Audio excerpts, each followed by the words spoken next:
다음과 같은 상황에 대처하는 법이 궁금합니다. 한창 원고 중이고 완료해야 할 목표도 보이고 마감도 정해져 있습니다. 이성적으로는 그냥 하면 되는 상황인데 종종 도저히 펜이 움직이지 않는 경우가 있어요. 그냥 의자에 앉은 채로 멍하니 화면만 바라보게 되는 상황에서 어떻게 해야 원고를 지속할 수 있을지 노하우를 공유받고 싶습니다. 이종범의 핫팩 포인트. 이 질문이 굉장히 힘든 상태에서 나왔을 것 같아요. 실제로 이런 상황을 계속 겪다 보면 완전히 탈진 상태, 정신적이든 신체적이든 탈진에 가까운 무력감을 느끼는 상태에서 이 질문을 쓰셨을 것 같은데 고생 많으셨고요. 결론만 얘기하면 이 질문으로는 그 어떠한 솔루션도 나올 수가 없습니다. 왜냐하면 지금 말씀하신 것은 손이 움직이지 않는다, 원고를 더 이상 진행할 수 없어서 멍하니 앉아만 있는다라는 겉으로 보여지는 증세와 상황인데 본인 스스로가 핵심적인 원인을 결국 어느 정도 찾아내기 전에는 그 어떤 사람도 솔루션을 줄 수가 없단 말이죠. 예를 하나 들어볼게요. 마감 때문에 연속으로 한 5일쯤 밤을 새도 사실 이런 상황이 벌어집니다. 그죠? 심각한 수면 부족이 되면 사람이 깨어 있다고 생각하지만 가수면 상태에 빠져서 아무것도 못하고 멍하니 화면을 보게 돼요.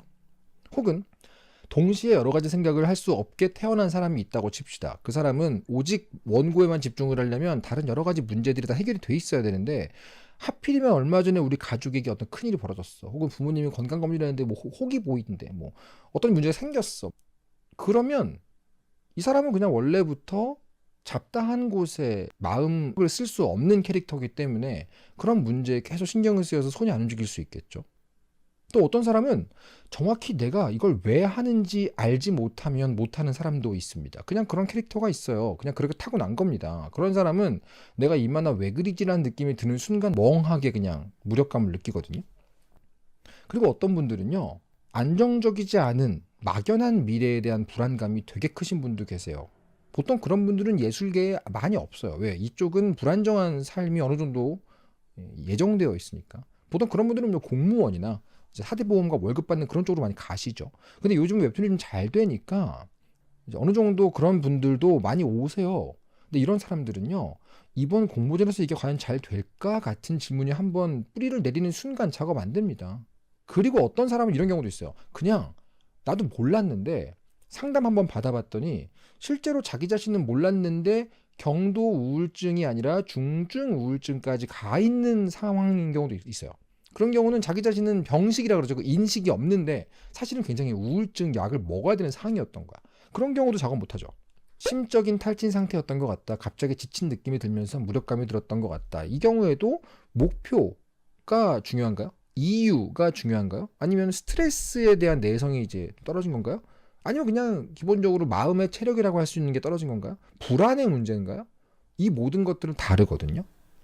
제가 이렇게 예를 항상 들어드리는 이유는 15년 가까이 교수 생활하고 작가들하고 많이 지내다 보니까 정말 다양한 스타일의 작가들을 만나게 됐기 때문입니다. 똑같은 문제를 안고 있는 사람 10명이 서로 다른 이유 때문에 같은 증세를 보이는 경우를 많이 봤어요. 저는 그런 경험들을 가져와서 그냥 그때그때 즉흥으로 다 그냥 예시로 들어드리는 거예요. 근데 예시를 드는 이유는 그냥 막연하게 본인 스스로 이유를 알아야 됩니다라고만 하면 엄두를 못 내는 분들이 많이 계세요. 생각보다 자기 자신의 상태와 자기 자신의 내면에 대해서 체계적으로 고민해 나가는 법을 모르는 분들이 굉장히 많아요. 그런 분들께는 주관식 문제를 객관식으로 바꿔드리면 좀 낫거든요. 주관식은 너무 넓잖아요. 근데 객관식으로 바꿔가지고 예시를 막 하나 둘 셋 넷 막 드려. 그러면 나 그거 같아요. 이런 식으로 좀 객관식이기 때문에 얼추 감이 또 온단 말이에요. 그래서 제가 이게 아닐까요? 라는 느낌으로 예시를 막 던진 거예요. 지금 일단은 심리적인 탈진 상태라는 느낌까지 오셨으니까 갑자기 지친 느낌이라는 것도 어떤 분들은요, 또 예시를 들어드릴게요. 갑자기 마음이 지쳐서 무력감이 들었다, 이런 분들도 칭찬을 들은 지가 너무 오래됐어. 이 이유 때문에 갑자기 공황에 빠지는 사람도 있고요. 누가 나에게 잘하고 있다고 확신을 줬으면 좋겠어 라는 불안의 문제 때문에 이런 경우도 있고요. 나도 몰랐는데 아주 야금야금 마치 돌이 풍화작용 일으키듯이 스트레스를 받아왔는데 그게 누적되고 있는 걸 내가 몰랐구나, 이런 경우도 있고요. 심지어 이럴 때는 자기 자신의 내면을 관조하는 시간을 가져보시는 게 되게 도움 많이 됩니다. 지금 내가 예전에 비해서 어떤 상태가 달라졌나? 내 마음 상태는 지금 뭐라고 설명할 수 있나? 나 언제부터 이랬나? 등등등을 가만히 이렇게 생각을 해보면서 차 한잔 마시면서 여유를 가지고 내면을 좀 들여다보는 그런 시간을 갖는 게 오히려 더 도움될 수도 있어요. 여러분도 그거 아시죠? 몇 살 이후부터는 경험과 나이는 같이 가지 않습니다. 10대 초중반까지는요, 경험과 나이가 같이 가요. 왜? 다들 비슷한 경험을 하니까. 하지만 몇 살 이후부터는요, 나이를 아무리 처먹었는데도 경험치가 안 쌓인 사람도 있지만, 나이가 아직 어린데도 굉장히 많은 경험치를 쌓은 사람들이 있어요. 그리고 후자들은 어떤 거냐면, 자기가 했던 경험에 대해 해석을 굉장히 많이 합니다. 누구나 경험이란 걸 하지만, 내가 지금 경험한 게 어떤 의미지? 라고 해석해보는 사람들은 의외로 적어요. 그런데 그 해석을 늘 하는 분들은 자기 자신에 대해서 이해도도 올라가고요. 문제를 해결할 수 있는 무기도 많이 얻습니다.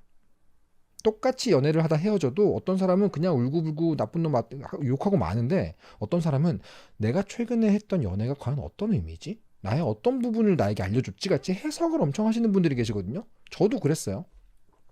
근데 그런 해석을 한다는 게 내 안을 들여다보는 작업이에요. 이것도 연습하면 늘고요. 안 하면 퇴보합니다.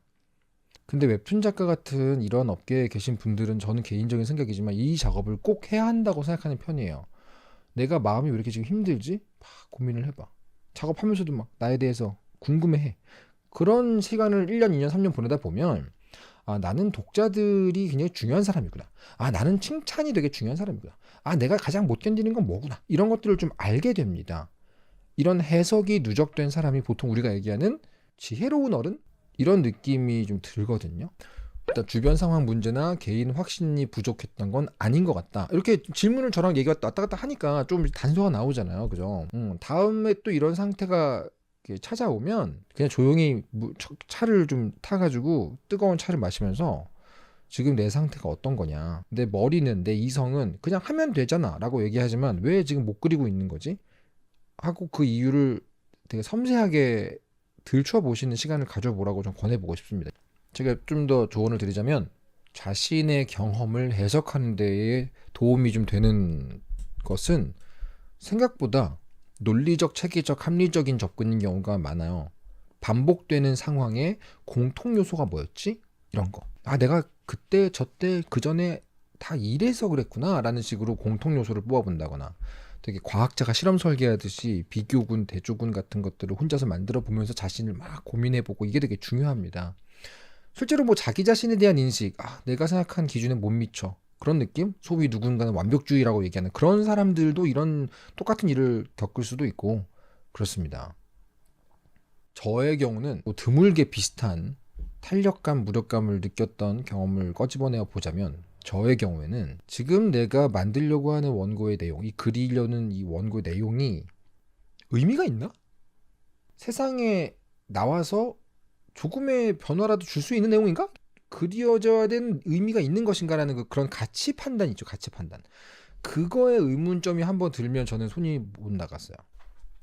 그럴 때마다 원고보다 저 자신을 설득하는 작업을 빨리 해야 되는 상황이 오는 거죠. 왜냐면 저는 저에 대해서 그걸 이제 이해했으니까, 파악을 했으니까. 그러면 아니야, 종범아, 지금 네가 그리는 얘기는 뭐 걸작은 아닐 수 있겠지만 이러이러 저러그러해서 중요한 얘기고, 분명히 어떤 독자에게는 도움이 될 거야. 뭐 이런 식으로 저를 설득하고 납득시키는 작업이 콘티, 펜터치, 뭐 밑색 이런 공정처럼 하나가 탁 들어가요. 생기는 거야. 그럼 저는 이제 나를 납득시키는 공정을 하는 거죠. 원고 공정처럼. 저는 그랬던 것 같아요. 그리고 작가마다 달라요. 타인의 시선이 너무 중요한 작가들도, 내 내면의 기준이 되게 중요한 작가들도, 타인의 시선이 아니라 그냥 내가 중요하게 생각하는 몇몇 사람들의 시선이 제일 중요한 사람들도 비슷한 증세를 겪어요. 다 이유가 다르다는 거죠. 가난에 대해서는 딱히 두렵지 않지만 명예에 대해서는 너무나 많이 바라고 있는 사람도 비슷하게 겪을 수 있고, 나는 명예욕은 없지만 돈은 많았으면 좋겠어, 난 너무 중요해, 가난 너무 무서워, 이런 사람도 비슷한 증세를 겪을 수 있어요. 다만 내가 그 중에서 어떤 종류의 캐릭터냐, 이걸 파악하지 못하면 반복돼도 계속 그냥 무력하게 당할 수밖에 없습니다.